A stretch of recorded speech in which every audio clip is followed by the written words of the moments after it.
आपके सवाल बड़े ही अद्भुत है। आपका सवाल है कि दुख क्यों होता है, हमें किसी भी बात पे बड़ा बुरा क्यों लगता है। देखो, ऐसा कुछ भी नहीं है। जैसे कि आप जिस बात पे दुखी हो रहे हो उसी बात पे तो कोई आनंद मनाता है। आपका कहना है कि कोई नीचा है, कोई ऊंचा है, कोई बड़ा है। तो ये नीचा ऊंचा बड़ा बनाने वाला कौन है? कोई और नहीं।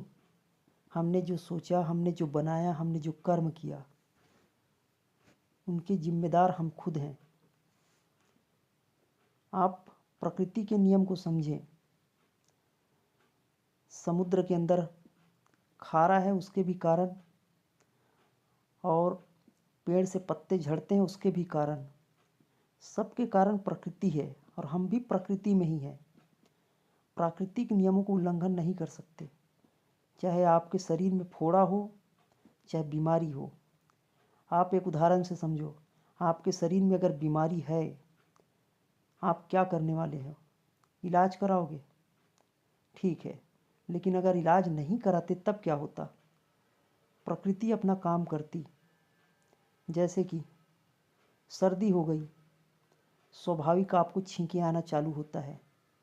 परमात्मा सर्वत्र विराजमान है, उन्हीं की लीला है, उन्हीं की कार्य है, उन्हीं की सत्ता से सब करते हैं, लेते हैं, देते हैं। ऐसा आपने सुना है, समझा है, पर मानते नहीं हैं। पर मैं आपको ऐसे हजारों उदाहरण दे सकता हूँ। अगर आप थोड़ा सा भी खाली होकर, विचार शून्य होकर, अपनी पूर्व माने हुए बातों को छोड़कर अगर पालन करोगे, ग्रहण करोगे, तो निश्चित ही आप बात को समझोगे। और अगर आप विचार करोगे तो निश्चित ही आपको विवेक जागृत होगा। मैंने बताया आपको कि आपको सर्दी हो गई, आप क्या करने वाले हो? कुछ भी ना करो, लेकिन उसके बाद भी आपको प्रकृति यानी परमात्मा अपना कार्य करेगी। बड़ी गहरी तरीके से छींके आएंगी। छींके आने से आपके शरीर में क्रिया हो रही है। आपके प्राण और अपान की घर्षण से आपकी बॉडी गर्म होने लगेगी, और जो सर्दी की बैक्टीरिया है जो आपको शीत पहुंचा रही थी, वह खत्म होने लगेगी। लेकिन अब हम क्या करने वाले हैं? ऐसे कोई अंग्रेजी दवा खाएंगे और उसके बाद वो गांठें बन जाएगी शरीर में, क्योंकि जो सर्दी के कण हैं, कफ है, वो शरीर में रह गया और वो शरीर में जमने वाली है, जिसके कारण ट्यूमर हो सकता है या और भी। अब आप समझो, अगर गिलहरी को देखते हो, वो अपना भोजन पृथ्वी में छुपा कर रखती है। अब आप कहेंगे इसमें क्या बड़ी बात? सब कुछ बड़ी बात है। हम अपने ही जीवन के उहापोह से निकल नहीं पा रहे, इसीलिए तो इन घटनाओं को नहीं समझ पा रहे। गिलहरी अगर मिट्टी में कोई बीज को छुपाती है, वो वृक्ष बनता है। वृक्ष का कारण गिलहरी है और गिलहरी का कारण वृक्ष है। ये मैंने दूसरा उदाहरण बताया। अगर आपके जीवन में दुख आया है, उसका कारण आप हैं, आपके कर्म हैं, और कर्म के कारण आपको दुख आया है। अगर आपने कर्म को भोग लिया तो दुख चला जाएगा। पर आप खामखा दुखी हैं या हम दुखी हैं, इसलिए कि हमारे हिसाब से हमारे अनुकूल हो जाए, और अगर हो भी जाए ना तो भी और दुखी हो जाओगे। कुछ मैंने उदाहरण पढ़े हैं कुछ लोगों के, जो बहुत ही संपन्न था, उसको दुख इस बात की थी कि इतना संपन्न हूँ कि कुछ मैं देख ही नहीं पा रहा हूँ कि दुख क्या होता है।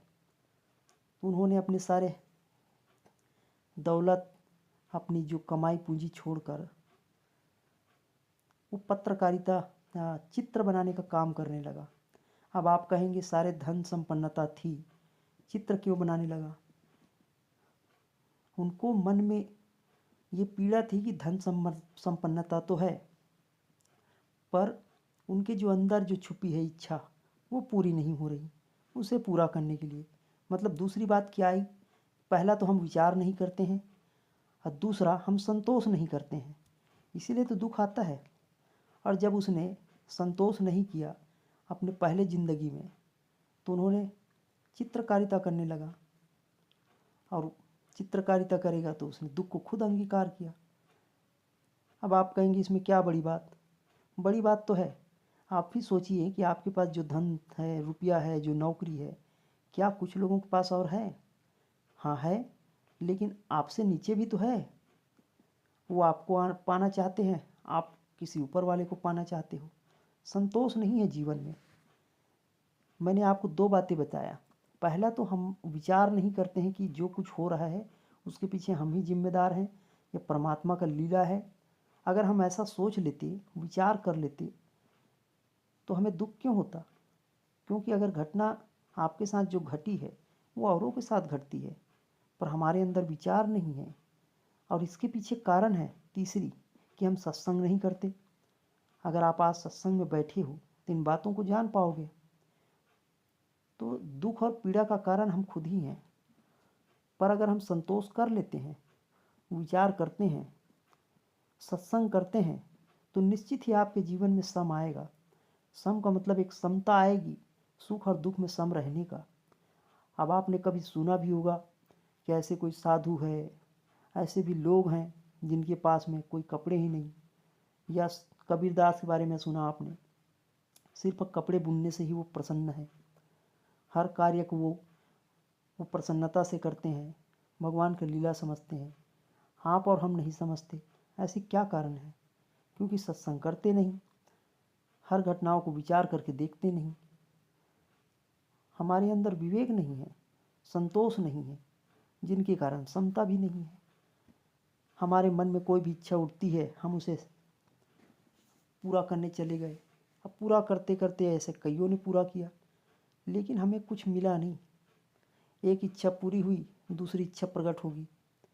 जबकि जो कुछ घटना है सब कुछ परमात्मा ही कर रहा, पर हम क्या सोचते हैं कि हम कर रहे हैं। बच्चे पल रहे हैं, आप और हम सोचेंगे कि हमने पाला। अब आप सोचो कि अगर मछली जल में रहती है तो प्राकृतिक नियम है कि उनके शरीर में ऐसे छिलके होते हैं कि पानी से वो सड़ेंगे नहीं। अब आप कहेंगे ये तो मछली है। आप गहराई से सोचो, विचार करो। अगर आपने भी अपने हाथ को पानी में डाल दिया तो क्या आपके हाथ सड़ेंगे? बिल्कुल सड़ेंगे, लेकिन कुछ समय और रखो, सड़ेंगे तो नहीं, पर ऐसे होने लगेगा कि खुरदुरा, ऐसे खुरदुरा होंगे आपके हाथ, और कि आपकी जो रोम छिद्र है वो बंद होने लगेगा। अब आप कहेंगे इसमें क्या बड़ी बात, परमात्मा सर्वत्र है, हम जैसा करते हैं वैसे ही पाते हैं। आपने हाथ को पानी में डाला तो आपके हाथों के छिद्र बंद होने लगे, ताकि आपके शरीर में पानी ना घुस जाए। हाथों से पसीना निकलता है, उसी को तो रोम छिद्र कहते हैं। तो पसीना तो नहीं निकलेगी, पर छिद्र खुला रहे तो पानी अंदर चला जाए। तो प्रकृति यानी भगवान, चाहे आप जो भी नाम से पुकारो, आपके साथ ऐसा क्रिया करती है कि जैसा आप करते हैं। क्योंकि परमात्मा एक ऊर्जा स्रोत है, हम जो चाहेंगे वही मिलता है। हमने इच्छाओं के कारण ही तो दुखी और भयभीत और चिंतित हैं। जैसे जैसे इच्छा को नियंत्रित करते हम वो चीज़ पा लेते। तो अब हाथ के बारे में सोचो, रोम छिद्र बंद हो गई, आपके हाथ ऐसे खुरदुरे हो जाएंगे। कभी करके देखो, बैठे बैठे हाथ को डुबा के रखो। अब पानी के अंदर फिसलाहट होती है तो उसमें आप हाथों से पकड़ सकते हो। और अगर आपने ऐसे ही व्यवहार बना के रखा तो हो सकता है कि आपके हाथ में भी इतनी कड़क हो जाए, इतने छाले हो जाए कि आप भी मछलियों जैसे कुछ हो जाए आपके साथ। तो जो कुछ घटना है वो हमने ही तो किया है। अब पानी के अंदर के जो पौधे होते हैं वो ऐसे चिकनाहट वाली होती है, उसके ऊपर जो पानी के प्रभाव है वो ना पड़े। आपने देखा ही होगा, इंद्रजाल का पेड़ बोलते हैं जिसे, समुद्री जो घास पतवार होते हैं वो सब इस प्रकार से होते हैं सॉल्ट से, कि वो सड़ते भी नहीं और पानी के अंदर ही वो अपना जीवन यापन कर लेते हैं। तो आप बात को समझो कि अगर कोई भी घटना घट रही है उसके पीछे कारण क्या है? सब कुछ परमात्मा की कृपा है। सब कुछ एक ऊर्जा का स्रोत है, एक ऊर्जा से दूसरी ऊर्जा में रूपांतरण होता है और सब कुछ स्वाभाविक हो रहा है। जैसे गिरगिट होती है, अपना रंग खुद बदलती है। भोजन के हिसाब से वो अपना रंग बदल लेती है। हरे पत्तों में रहेगी तो हरा हो जाती है, रेड पत्तों में रेड हो जाती है। तो वैसे ही इंसानों ने भी अपना जीना सीख लिया है और आगे भी ऐसा ही चलता रहेगा। जब घास बढ़ेगी, खरपतवार बढ़ेगा तो फसल काटने वाले आएंगे, मतलब घास को काटने वाले लोग आएंगे ताकि फसल हो। अब फसल ज़्यादा हो जाएगी तो घास की भी ज़रूरत पड़ती है। सिर्फ फसल ही फसल रहेगा, घास ना रहेगी तो जो ज़्यादा है तो फसल कैसे होगी। मैं जंगलों में रहता था जब हिमालय में, तो हिमालय में रहने से एक लड़का मुझे बताया जो पानी में कीड़े होते हैं उसे छूकर कि ये किसान का मित्र है। उनकी कितनी तीक्ष्ण बुद्धि थी। किसान का मित्र बता रहा है पानी के रहने वाले जलीय जीव को। मैंने समझा कि मछली है, हाथों से उठाया तो कैसे मछली है वो। मैंने देखा तो मछली नहीं थी, वो कीड़े थे। मैंने उनसे पूछा तो वो बताया कि ये पौधों के ये जो पत्ते गिरे हैं उन्हें वो खाएगी और खाद बनाएगी। तो आप देखो यहाँ पे कितनी ज्ञान छुपी है। तो जो कुछ भी घटना घट रही है उसके पीछे परमात्मा का ही हाथ है। आपके शरीर में फोड़ा हो गया तो खून में कुछ खराबी रही होगी, उसे निकालने के लिए परमात्मा ने ये लीला किया कि फोड़ा दिया। अब फोड़ा फटेगी, मवाद निकलेगा, आप स्वस्थ होंगे। तो सब कुछ ऐसे ही क्रम से चलता है। मैं आपको हज़ारों उदाहरण दे सकता हूँ। अगर आपके अंदर थोड़ा भी विचार है, 4 चीज़ें कहा मैंने सुखी जीवन के लिए, विचार। और अगर आप सत्संग करते रहो तो निश्चित ही आपके अंदर विचार उठेगा और आपके मन में समता आएगी और संतोष निश्चित ही आएगा। तो 4 बातें आई है, संतोष, विचार, सत्संग और सम। तो मन के अंदर जो भी विचारें उठती है उसे सम करना सीख जाते तो निश्चित ही आप जीवन में आनंदित और सुखी रहोगे। तो और कोई सवाल हो तो आप करें, मैं बताऊंगा आपको।